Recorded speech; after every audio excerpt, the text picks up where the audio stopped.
Luke chapter 6. Jesus reproves the Pharisees. And as events happened on the second Sabbath after the first, Jesus walked on the grain fields, and his followers harvested some heads of grain, and pressing and squeezing them in their hands, they ate them all. And some authorities among the Pharisees challenged them, saying, "Why are you breaking the law of the Sabbath?" But Jesus replied them, "Have you never studied this? Even this, what David did when famished and without food? David and his companions, how he entered the house of the Lord God, took the showbread and consumed it, and likewise handed some of the showbread to his companions. And it is unlawful for anyone to consume this food except the priests." And Jesus then told them, "The Son of Man is likewise master of the Sabbath." Now, as events happened, on another Sabbath, Jesus came into the synagogue and lectured. And there was a man in the place with a disability in his right hand.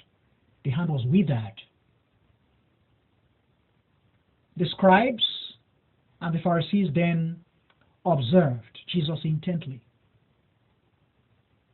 to see if he would heal on the Sabbath, which was unlawful, that they might find a fault and charge against him.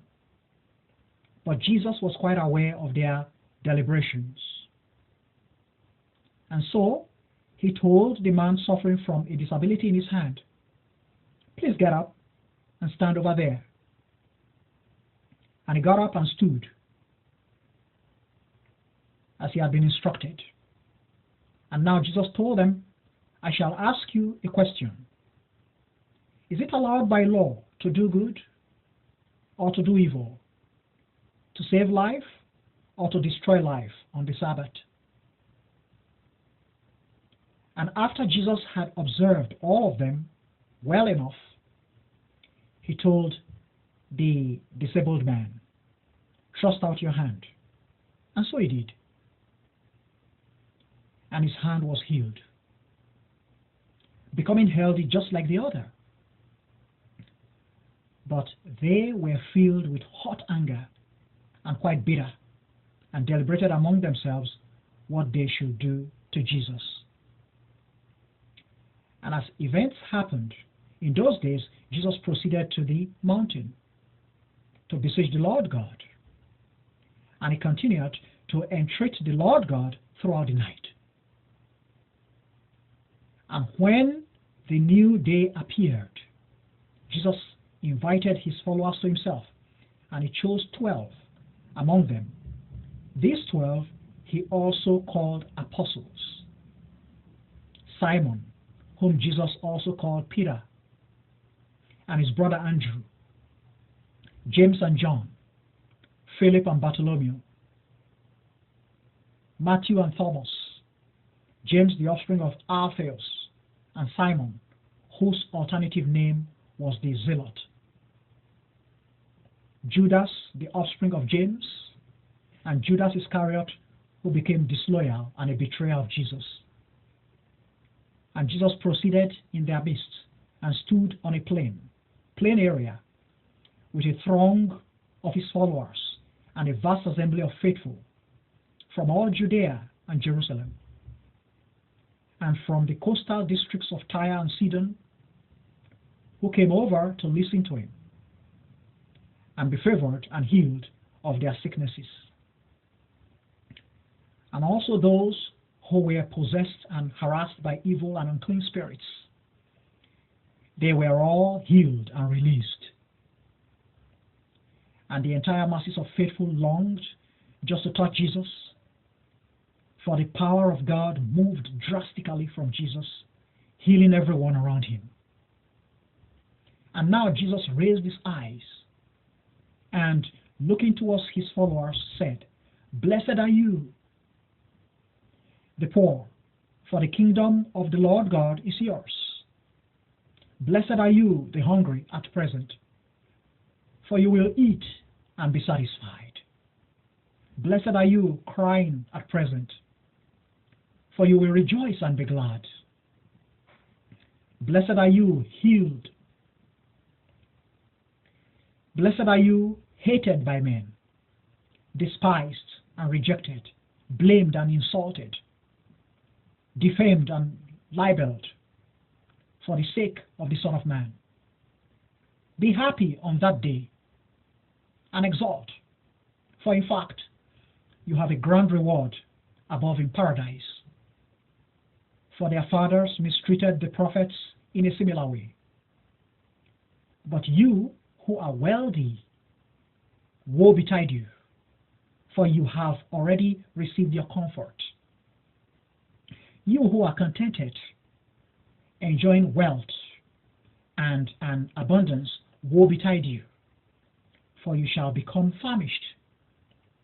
You who rejoice and exult at present, woe betide you, for you shall grieve and wail. You are acclaimed and applauded by all men. You are acclaimed and applauded by all men, woe betide you. For their fathers treated the false prophets precisely the same way. But I tell you who listen, love your foes, cherish all humankind, do good to the people who dislike you, bless the people who insult you and afflict you, and beseech the Lord on behalf of the people who abuse you. To him who assaults you on one side of the face, present the other as well. And from him who deprives you of your garment, do not keep your coat either. Give to all who request from you, and from him who deprives you of your valuables, do not seek or request them back. And you do unto mankind precisely as you would like them to do unto you. For if you cherish those who cherish you, what advantage or honor is that to you? Even wrongdoers cherish those who cherish them. And if you treat kindly and correctly those who treat you kindly and correctly, what advantage or honor is that to you? Even wrongdoers act likewise. And if you give temporarily to people from whom you expect to be paid back, what advantage or honor is that to you? Even wrongdoers give temporarily to wrongdoers to be paid as much in return. But love your foes, cherish all humankind, act kindly and correctly, and give temporarily as much as possible without expecting anything back, and you will have a grand reward. And surely you will be offspring of the Most High God, for He is kind and ever compassionate to the ungrateful and most wicked. So you should show mercy, precisely as your Father also shows mercy. Do not judge, and you will not be judged.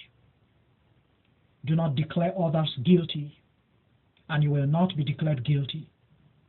Pardon, and you will be pardoned. Give others, and you will be given likewise. A handsome measure, well compressed, well mixed, and overflowing, will be placed in your bosom. For the precise standard you employ towards others will be employed towards you in return.